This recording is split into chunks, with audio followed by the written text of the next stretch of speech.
everybody. Welcome to Why We Love Horror Television. I am JWMaher, and that is Aaron Brooks. We're continuing our coverage of the last few weeks. But, Aaron, before we get started, how you doing? Good. I'm glad to be back. Still enjoying through 4 episodes now.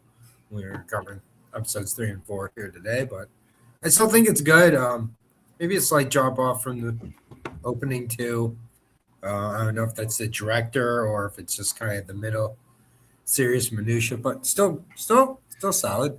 I think I might disagree with you that this is a drop off. I mean, maybe they're doing stuff too soon in an 8-episode series, but I like the twists we get in these 2 episodes. Episode 3, I Will Light You on Fire, I believe, and then episode 4, The Witness.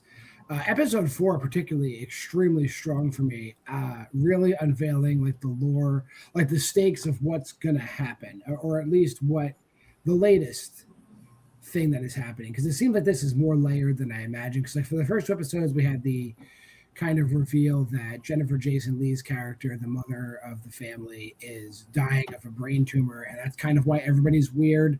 But then we find out that this whole sorry man thing in these 2 episodes is real. And then we also find out that there is a curse on Rachel's family. So yeah, like it goes back to her parents, and like they show the tape from her parents and everything as well. So yeah, no, I mean, like, I didn't mean it's necessarily like worse from a story perspective. I guess it just overall sometimes in these episodes it was a little bit harder to see.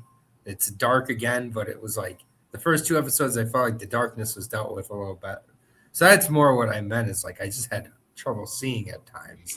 Oh, okay. I would think that you would like be really high on these episodes, because like we get found footage. We're getting a whole. No, I know. Yeah, no, it was welcome. Yeah, with Rachel's parents going back to the 90s. So yeah, we find out that her parents, when her mother was pregnant with her, were in the same area as her fiance's family's house.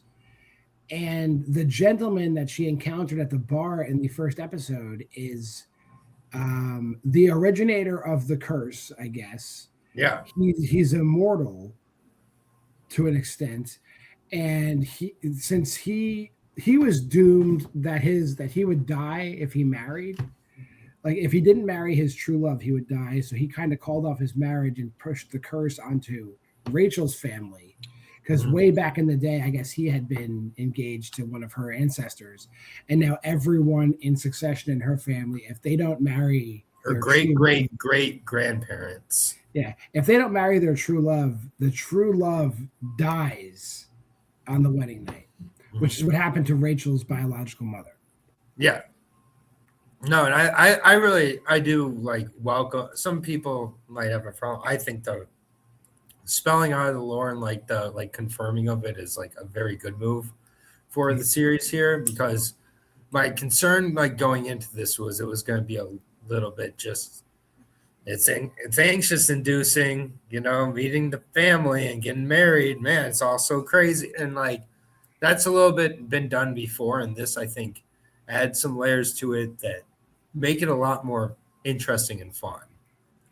We also find out that the person that sent the message that she shouldn't marry is her dad, though she claims she never sent an invitation to her father. And that her father is the sorry man that Jules saw when he was a child, because he was hiding under the bed in the cabin where her mother died, and her father performed an emergency cesarean section to bring Rachel into this world. It seems, while unlikely, it's crazy, and they pull it off very well.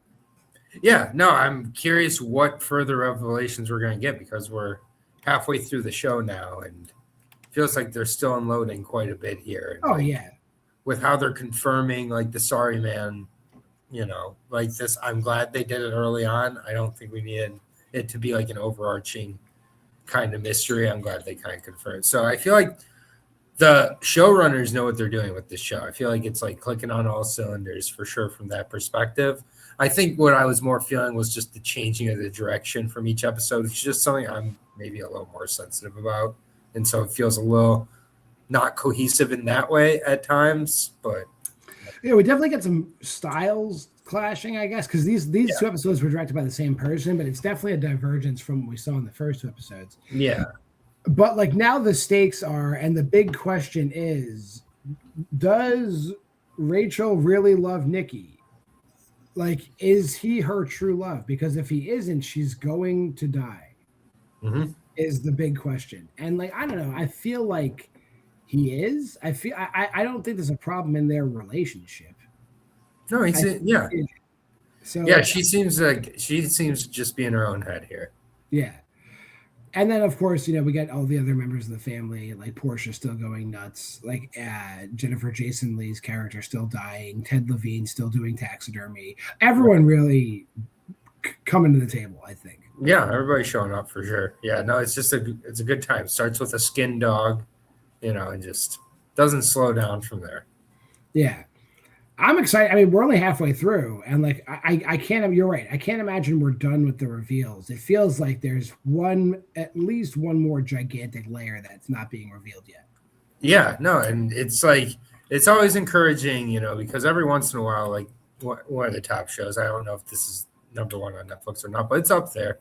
Like once in a while, there's a really quality show that like gets the attention of like the top of the Netflix algorithm. And I feel like this is like very quality for Netflix and like a good sign of things to come. I feel like they're seeing like the opportunity that horror has to offer, and I think if they leaned into it a little bit more, they'd get more results like this. I feel like this show's like really, really solid though. Coming into it expecting like the brand new cherry flavor brand of weird and like body horror, and not getting that. Like I've been surprised at how well I've been able to take it, but like it makes sense, like the scene with like Rachel getting delivered, why that was handled so well by this like team as well. And one small thing I haven't mentioned that I really appreciate is like they drop the title cards really well. Mm-hmm. It's like something very bad is going to happen. It's always done extremely well. So I got to give them credit for that. Yeah. Anything else we're missing in these two episodes? No, I think we've covered it well. I'm excited to see the next two. Let's get into it.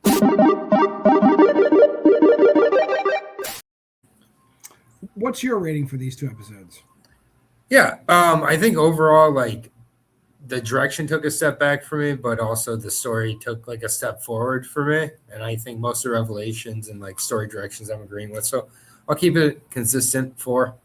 I gave it to 4 for this first set. I think that first set was directed a little bit better. This set, I think that the story elements worked for me a little better. I'm ramping up. I liked like the change in like the presentation, and I love these reveals. I'm at like a solid 4.5 here for these two episodes. Like I don't know if they'll be able to sustain this and get it up to a 5. I hope they do. Cool. Because it definitely is ramping up for me. I'm totally invested in what happens next. All right. That'll do it for this episode of Why We Love Horror TV. You should be watching something very bad is going to happen. But if you made this far in the video, like, comment, subscribe, and share. Go to the Facebook group at Why We Love Horror. Check out the Letterboxd challenge at that website. But until next week, I'm JWMaher, and that's Aaron Brooks. This has been Why We Love Horror TV. We'll see you then.